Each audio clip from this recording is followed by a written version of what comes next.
The year is 1986. The place is Pripyat, Ukraine, a city of about 50,000 people, most of them employed by the nearby Chernobyl nuclear power plant. It's the early hours of the morning. The streets are empty and silent. Then suddenly, a bright explosion at Reactor 4.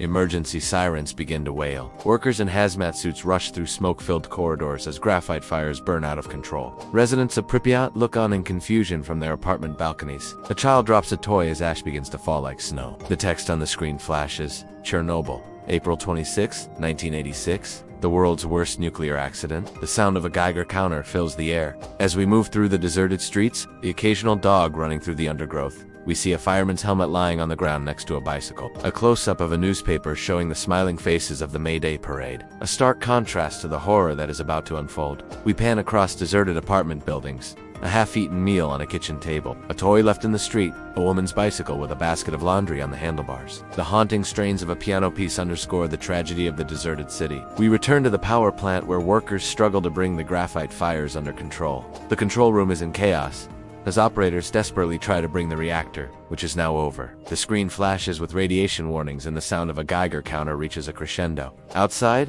the fire is spreading. People run through the streets coughing and waving their arms in the air to disperse the smoke.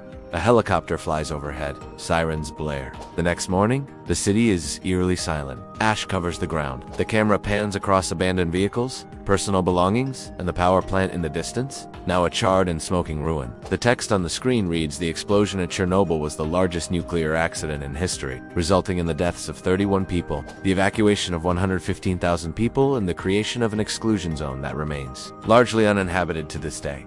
The video ends with a close-up of a wildflower growing through the rubble of a destroyed building, a symbol of hope in the face of nuclear disaster. Dramatic music underscores the entire video, which is shot in a dark cinematic style with lighting and visuals authentic to the Soviet era.